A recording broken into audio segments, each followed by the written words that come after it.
It's time for the Daily Stand Up Podcast presented by Agile Dad with your host, Lee Henson. Without any further ado, let's get started. Has Agile turned into Tinder? I know the title sounds crazy, but I may even use that for one of my conference presentations because it's actually pretty good. Let me explain where I'm going with this.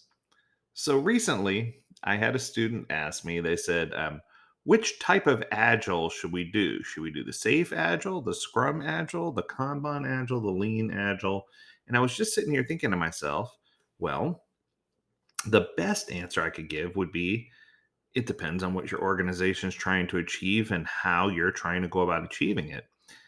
For each different type of situation where you have alignment of teams differently or alignment of products, whether you're a small company or a large company, whether you're trying to make things more or less visible, whether you have forward facing customers that are external or internal, all of these things, even though they may not seem on the surface to make a difference, make a huge difference, which one of these options is going to work out being best for you. So with that being said, let's give a few examples and let's just go down this pigeonhole for a second. Because I think what I'm starting to see is a trend that I don't necessarily, well, I don't want to say I endorse it, but I don't necessarily like the way some people are doing it, but others are doing it quite well. So let's talk about it. So Tinder, Agile, how does it match? What am I talking about? Well, occasionally I see people say, okay, here's a list of everything that Agile prescribes or says we should do. And they'll start at the very top and they'll say, okay, core provision and strategy. Are we doing that now? Should we be doing it? And if so, who's going to be responsible? And let's create a document, or let's create an internal agile center of excellence. So let's create something that's going to give us some type of framework rigidity to help us know that everyone in the organization, all teams, all products, all projects are expected to do these things. And what they'll do is they'll go through a list of everything that they think is agile or not agile, and they'll go with this swipe right, swipe left mentality. This is agile, we're going to do it. Let's swipe one direction. This is not going to happen. Let's swipe the other direction. And they take this piecemeal approach to applying agile within the organization. Now, for those of you who are fans of disciplined agile delivery and choosing your way of working, this is a breath of fresh air, because what it did is it just endorsed your ability to choose which pieces of agile are going to work best within your organization and to eliminate those that will not. In no way did to describe anything to be prescriptive or advised not to be deleted. It just said, hey, here's your whole list of everything. Place your order. Almost like going through a fast food drive-through. You can choose, yeah, I'll take one sprint planning. I'll take one backlog estimation sauce. Let's see. Let's use story point sauce, please. And let's do, it's just like you can order a large or medium. How long do you want the meeting to be? How many people do you want to be involved? And then when you fail, you turn back to the books and say, what did we miss? And the truth is, while there's some credibility or feasibility to doing this model and choosing an agile type, the truth is, and I'm going to say it again, agile is not a one size fits all model. It's not. If it were, everyone would look good in spandex. And we all know that's not true. Not everyone looks good in spandex. So, how do we choose but not choose? How do we have a framework that aligns us but still gives us flexibility to pick which bits and pieces we feel will work best based on the type of project that we're working on? And the answer is we need to explore our options and we need to figure out what's working and what's not working. And we need to come to the conclusion that what's working for team A may not be the same as what works for team B, or what's working in project A may not be the same for what's working in project B.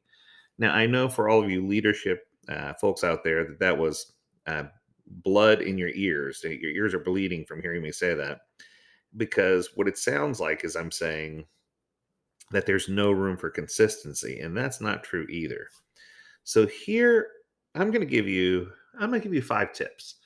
And I'm hoping that these 5 tips will help you understand the best approach to going through and identifying what you should or shouldn't be doing. Because let's face it, The easiest example I can give you is agility applied within a marketing organization is going to be completely different than agility applied within a software company. It's going to be completely different than agility applied in an entertainment industry, right? It's just, there's just, it's all agile and it's all about doing things better and more efficiently, but there's just certain things that you can't go without. So let's give you a top five list of the things that you really need to understand and address before you go down this path. Number one, without a clear vision and strategy, I don't care which way you choose to do things, you're going to fail. So number one on the list is you must have a clear vision of what you're trying to achieve and a strategy.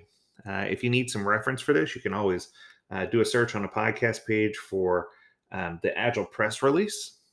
This was something that I learned that went a very long way. The Agile press release is a great way for you to demonstrate this.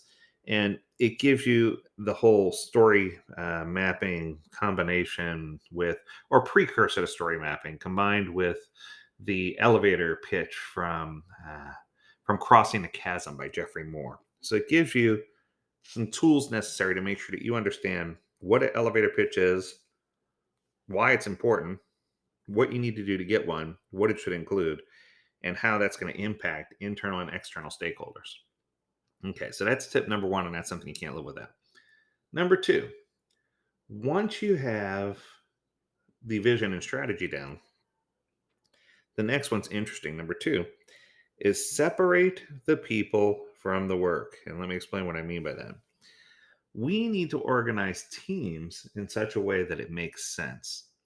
If we were working in a banking industry and we had some systems that were more archaic, we are under no obligation to teach everyone how to do COBOL or Fortran, right? We could have a few individuals who are experts in that could work as a services group within the industry, but it doesn't mean that we're obligated to teach everyone those skill sets unless everyone's going to need to work on them. We need to figure out ways to acknowledge that things happen, but also say, okay, that we need to organize our teams differently based on the size of our organization and based on our approach to the work. And when I say separate it, that brings me to number three. Number three, true product ownership needs to focus on organization of work. I think one of the biggest pitfalls or mistakes that I see is that organizations go in and they're constantly trying to reconfigure and organize people instead of organizing and reorganizing the work in such a way that it's more easily consumable. If we could organize the work in a way that it's easy to consume, then the people will organize in such a way to swarm and get the work done. It's two separate sets of organization skills. And I think that once you figure out that separation, the method of madness that you choose to achieve the work becomes much easier because it'll be clear what's going to be the obvious way for you to get the work done. All right. So, number four, limit the amount of work in progress. I've said this a million times. You want to make sure that that you're not overwhelming the team. I mean, oftentimes when teams do a great job, the first thing we do is we reward them with more work. We need to make sure that we're not doing that and that we're crystal clear about what we need to do. And that's going to help us before we start swiping.